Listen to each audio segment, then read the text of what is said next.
Saudações a todos, nossos votos de muita paz, sejam todos muito bem-vindos a mais uma sexta-feira em que estudamos o livro Memórias de um Suicida.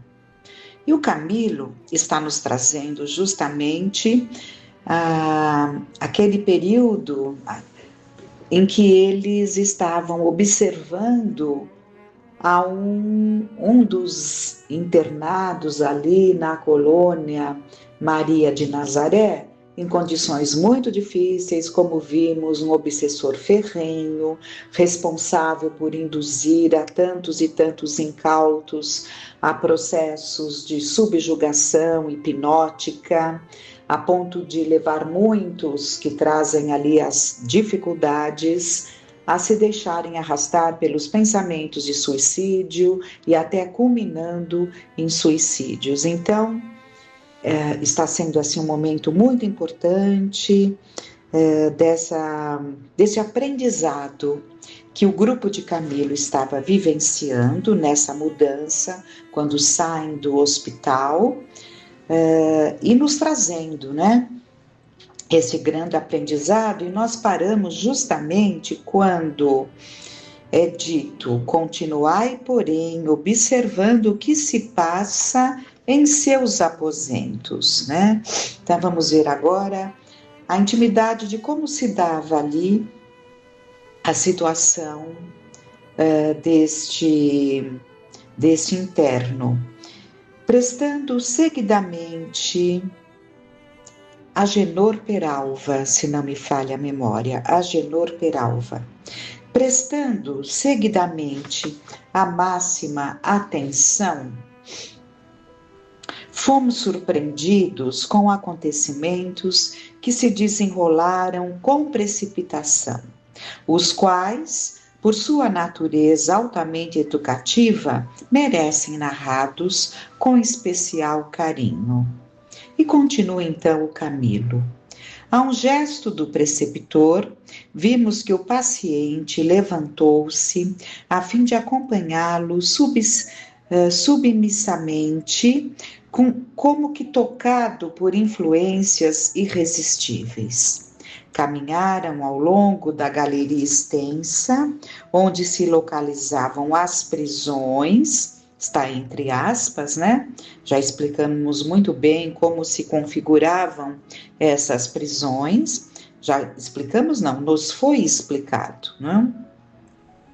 Então, localizavam as prisões dos abrigados, Olivier à frente, que é Olivier de Guzmán, né? Penetraram dentro em pouco espaçosa sala, espécie de gabinete de experimentações científicas.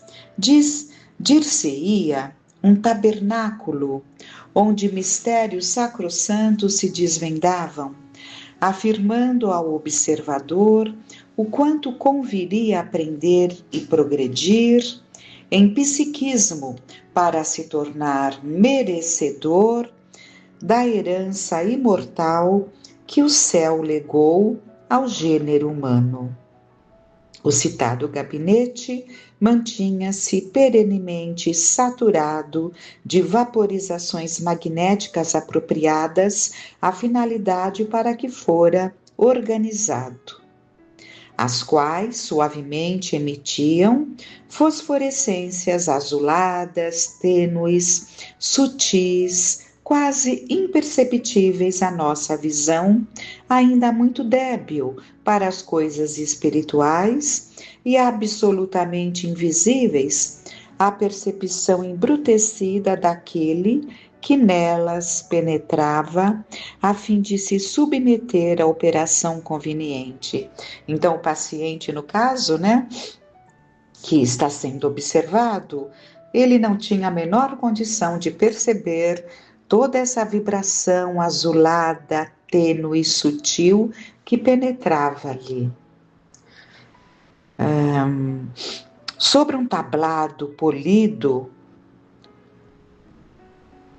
como o cristal, via-se uma cadeira estruturada em substâncias que igualmente se assemelhavam à transparência do cristal. mas pelo interior da qual perpassava um fluido azul, fosforescente, como sangue que corresse pelos canais arteriais de um envoltório carnal, desde que fossem acionados botões minúsculos, quais pequeninas estrelas que se apresentavam no conjunto de todo o estranho aparelhamento. À frente da singular peça, congênere daquela existente na sala de recepções do hospital, onde assistíramos o fenômeno de nosso próprio desprendimento da organização material. Lembramos, né, daquele momento em que todos participaram do momento do desencarne, não é? Então, o aparelhamento que ele está vendo agora lembrava, de certa forma, aquilo que eles já tinham vivenciado no hospital. O próprio desprendimento da organização material, retrocedendo mentalmente até a data do suicídio, sob a direção de Teócrito e a assistência de Romeu e Alceste.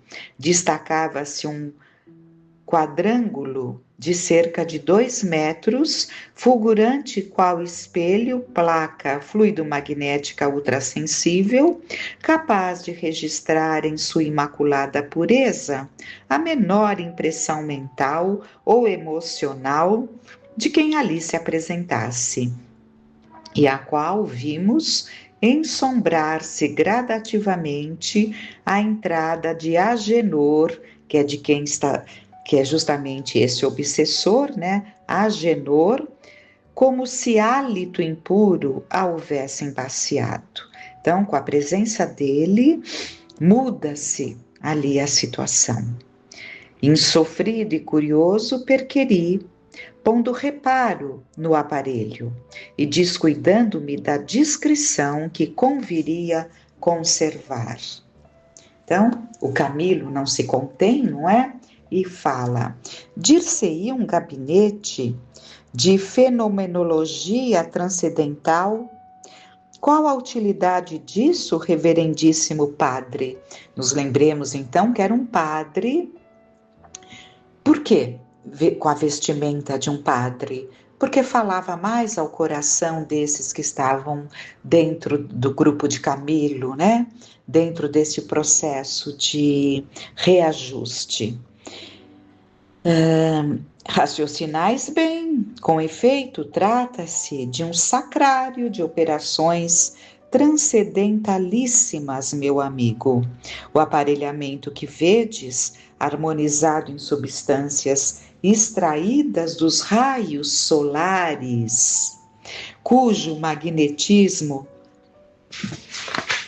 exercerá a influência do ímã, é uma espécie de termômetro ou máquina fotográfica com que costumamos medir, reproduzir e movimentar os pensamentos, as recordações, os atos passados que se imprimiram nos refolhos psíquicos da mente e que pela ação magnética ressurgem como por encanto, dos escombros da memória profunda de nossos discípulos, para impressionarem a placa e se tornarem visíveis como a própria realidade que foi vivida.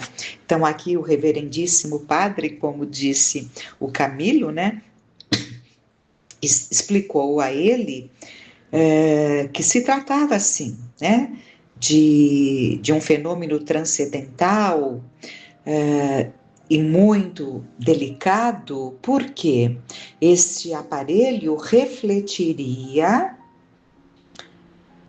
através desse magnetismo que buscaria lá nos refolhos da consciência, e quando fala-se em consciência, engloba-se a história do espírito, né? Mas provavelmente eles ficarão apenas com a última encarnação. Vamos ver como isso seguirá, não me lembro o detalhe, mas sabemos que certas coisas de tempos mais anteriores são poupadas, porque não trariam benefício vir à tona ali coisas em que agíamos exclusivamente por instinto, né? E poderia nos chocar a tal ponto, ao invés de trazer um resultado positivo, poderia atrapalhar ali o nosso processo de reajuste. Então, mas é interessante nós ressaltarmos que essas substâncias, como ele diz, eram extraídas dos raios solares. E nós aprendemos na doutrina que no Sol, espíritos extremamente divinos, crísticos, digamos assim, não é? Da condição do Cristo, se reúnem. Então, daí essas emanações sutilíssimas. Então, nós temos que entender que tudo é o pensamento. Por que os raios que partem do Sol trazem essas substâncias tão sutis e valorosas? Porque não é algo mecânico. Deduzimos, por óbvio, não é? Que é a emanação dos pensamentos desses espíritos que compõem, né? Que reúnem-se no nosso Sol. Isso é maravilhoso, maravilhoso, e vamos lá, porque muita coisa interessante para o nosso aprendizado estamos por ver. Um frêmito de terror sacudiu nossa fibratura psíquica. O primeiro ímpeto que tivemos, ouvindo a resposta sucinta quanto profunda em sua vertiginosa amplitude, foi o de fugir. Apavorados que ficamos ante a perspectiva de vermos também nossos pensamentos e ações passadas assim devassados. Intimamente presumíamos que nossos mentores conheciam minuciosamente quanto nos dizia a respeito, sem exceção mesmo do pensamento, mas a discrição, a caridade desses incomparáveis amigos que jamais se prevaleciam de tal poder para afligir-nos ou humilhar-nos, nos deixavam à vontade, prevalecendo em nosso imo a cômoda opinião de que seríamos inteiramente ignorados. O que, porém, em verdade nos alarmava não era o sermos totalmente conhecidos deles, mas a possibilidade de vermos nós mesmos essas fotografias do passado, de assistirmos nós mesmos às monstruosas cenas que fatalmente se refletiriam no insuspeitável espelho. Analisando-as e medindo-as, o que inesperadamente surgia para nós como patíbulo infamante que nos aguardaria com um novo gênero de suplício. Então, o Camilo estava sentindo o que os outros também estariam sentindo, né? Um pavor diante da possibilidade de desnudar-se. Uma entidade iluminada, continua Camilo, continuou explicando o lente emérito, diretor interno da torre de vigia, já educado em bons princípios de moral e ciência, não se utilizará desses aparelhos quando deseje ou necessite extrair dos arquivos da memória os pensamentos próprios, as recordações do passado, enfim. Bastar-lhe-á a simples expressão da vontade, a energia da mente acionada em sentido inverso, e se tornará presente o que foi passado. vivendo ela os momentos que foram evocados, tal como os vivera realmente outrora. Para a reeducação dos inexperientes, porém, assim dos inferiores, tornam-se úteis e indispensáveis, motivo pelo qual os utilizamos aqui, facilitando sobremodo o nosso serviço. Então é claro que eles não precisam, né? Estão dizendo aqui que a energia da mente acionada basta ali a vontade, né? Bastar-lhe-á a simples expressão da vontade. Todavia, tudo quanto obtivermos da mente de cada um, será para nós como sacrossanto depósito que jamais será traiçoado, podendo-se mesmo adiantar que apenas o mestre instrutor do paciente será o depositário dos seus terríveis segredos, guardando-os zelosamente para a instrução do mesmo, pois assim determinam as leis da caridade. Esporadicamente, como neste momento, poderemos algo surpreender, visto tratar-se da iluminação da coletividade, ainda com maior razão, quando essa coletividade se anima da boa vontade para o progresso e do critério que vemos irradiando de vós outros. Então está sendo explicado para o Camilo e para o grupo que estava ali, em condições semelhantes à do Camilo, que já havia neles essa vontade da mudança, tanto que conseguiram recuperar-se, saíram do hospital e vão adentrar uma nova fase, né? Por isso que o exemplo de Agenor servirá para eles como profunda lição. Então está sendo explicado que esse passado é muito bem guardado e não é exposto, né? Criteriosamente cuidado, porque existe uma discrição que é inerente à caridade. Mas aqui, nesta situação coletiva, surgirá como aprendizado, assim como nós temos esses livros todos, né, inclusive que estamos lendo, que vêm essas situações para o nosso aprendizado, né?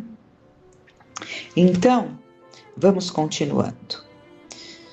No entanto, Agenor, visivelmente apavorado com a afeição que iam tomando os acontecimentos, apelou para a mistificação, ignorando a alta mentalidade daquele por quem era servido, o qual piedosamente se diminuiu a fim de ser melhor compreendido.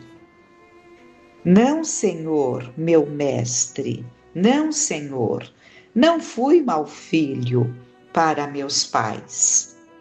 As anotações que ontem apresentei dessa particularidade de minha vida são verdadeiras, juro-vos. Existe, por certo, algum engano no pormenor que vos levou a rejeitá-las. Engano e rigor excessivo para comigo. Fazeis-me escrever as normas de um bom filho, de acordo com as leis do Senhor Todo-Poderoso, que eu temo e respeito. Porque nos lembramos, né? Foi pedido a ele ali que escrevesse as normas de um bom filho. Então, é um processo pedagógico muito interessante, né? Que saia dos próprios a quem estamos ali tentando direcionar, estamos tentando colocar em diretrizes de bom convívio, de respeito ao próximo, buscar deles mesmos as regras, né? Então, isso foi feito com Agenor, mas ele não conseguiu ser verdadeiro e está mistificando, não é? Fazeis-me escrever as normas de um bom filho de acordo com as leis do Senhor Todo-Poderoso, que eu temo e respeito. Quereis que mais uma vez eu as estude para amanhã expor minhas recordações em torno de minha condição de filho nas páginas do diário íntimo que sou forçado a criar, analisando-as em confronto com aquelas normas? Porém, se tenho certeza do que venho afirmando em torno de minhas recordações, para que tão exaustivo labor? Peço-vos antes, encaminheis a quem de direito o meu rogo de libertação. Por que me fazem sofrer tanto? Não existe, pois, perdão e complacência na lei do bom Deus que eu tanto amo? Pois sou profundamente religioso, estou arrependido dos meus grandes pecados. Encontro-me aqui há tantos anos. Passei por infernais calabouços nas mãos da horda malvada que me arrebatou. Após o suicídio, para a sua banda. Atormentado, vaguei por ilhas desertas, antes de me submeter aos seus detestáveis desejos. Enfrentei as fúrias tétricas do oceano, abandonado e perdido sobre rochedos solitários.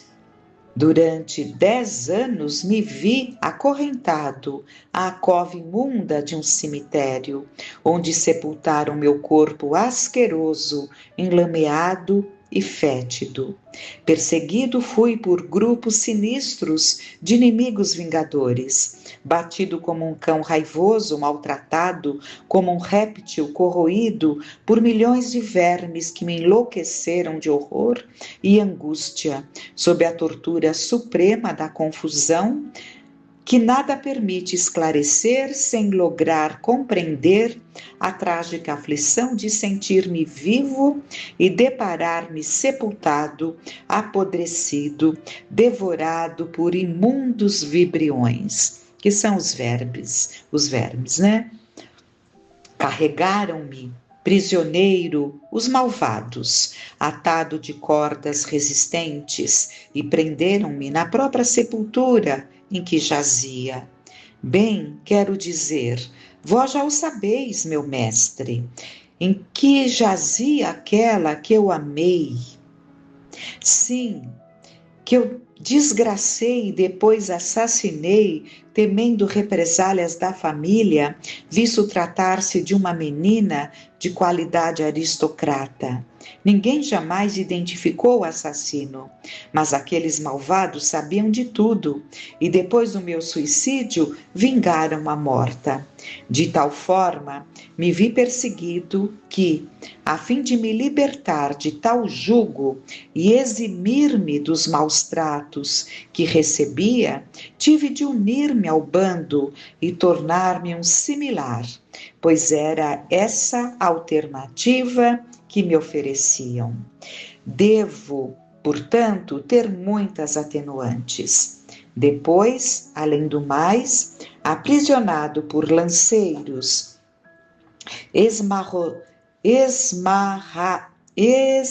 emasmorrado no Vale Sinistro, onde padeci nova série de horrores, e agora nesta torre, que é onde eles estavam, né? Torre de vigia, tolhido em minha liberdade, sem sequer poder recrear-me pelas ruas de Madrid, que eu tanto amava, nem respirar o ar puro e fresco dos campos como tanto me apraz.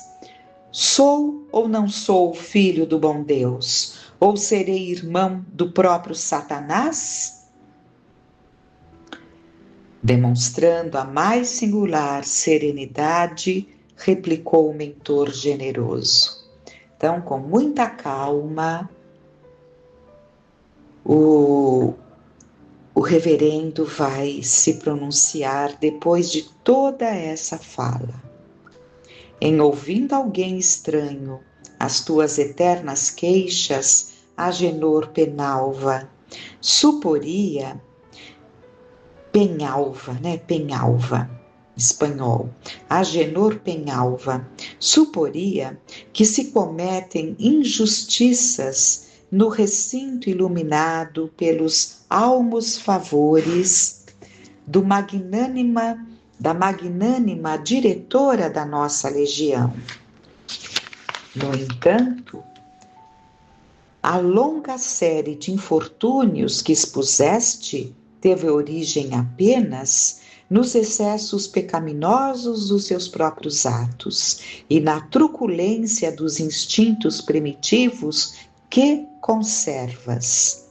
Há 38 anos, vens sendo pacientemente exortado a uma reforma íntima que te assegure situações menos ingratas. Porém, negas-te sistematicamente a toda e qualquer experiência para o bem, enclausurado na má vontade de um orgulho que te vem intoxicando o espírito por tolher os movimentos a prol dos progressos que de há muito deverias ter concretizado.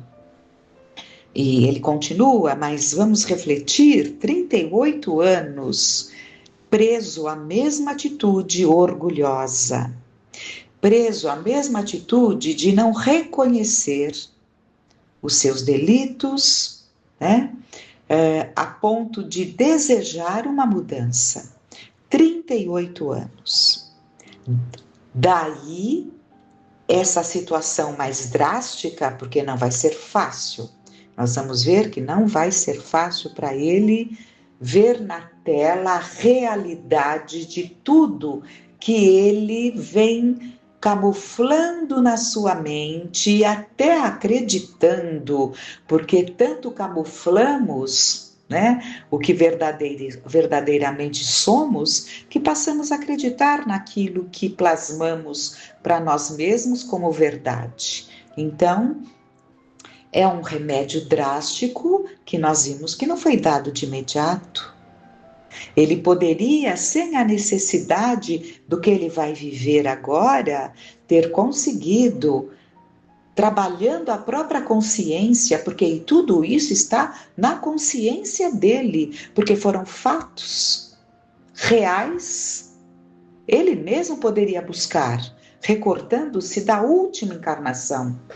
Naturalmente, o espírito recorda-se da sua última encarnação. No entanto, ele plasmou uma história, ele enfeitou todo um sofrimento, colocando como culpados os outros e colocando-se como o coitado, o esquecido, o perseguido. Será que isso não é uma lição para todos nós? Quantas vezes não podemos estar nos sentindo assim e agindo assim, enganando-nos a nós mesmos? Então vamos refletindo.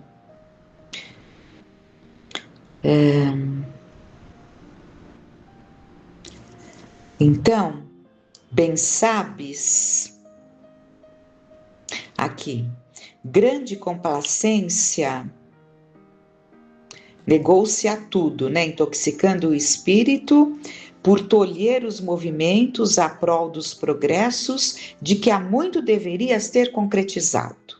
Grande complacência há se desenvolvido aqui em torno de ti, apesar de não a reconheceres. Bem sabes que a tua retenção em nosso círculo de vigilância equivale à proteção contra o jugo obsessor da falange que chefiavas. Assim como não ignoras que de ti depende a obtenção da liberdade que tanto almejas. Jamais fostes molestado aqui. Tesouros espirituais diariamente te oferecemos desejosos, que somos, de ver-te enriquecido com a aquisição das luzes que dele se irradiam. Então, vamos encerrar por aqui, mas fica para nós esse grande aprendizado, trazendo uma grande reflexão, no sentido de não termos medo de nos descobrirmos tais quais somos. Será que é fácil quando alguém se senta diante de um psicólogo, de um terapeuta, e o terapeuta vai instigando, né? Vai ali pontuando algumas coisas e o paciente vai trazendo, se vendo obrigado a buscar nos refolhos, né, das lembranças ali certas coisas que virão como foram. É fácil? Então, falar de nós mesmos não é fácil. Falar verdadeiramente não é fácil. Por isso que atrasamos tanto o nosso processo evolutivo.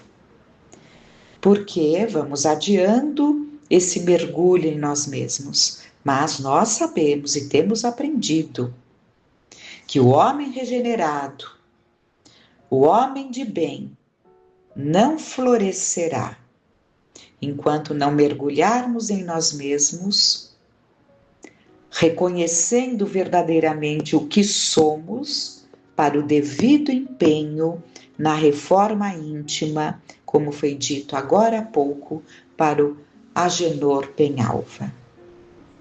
Então, vamos agradecer muito a Deus, a Jesus, a Maria de Nazaré, a essa legião amorosa que trabalham, né, em nome do Cristo, junto a Maria de Nazaré, a consolar a tantos corações angustiados. Vibremos, peçamos a Deus e que fiquemos em paz.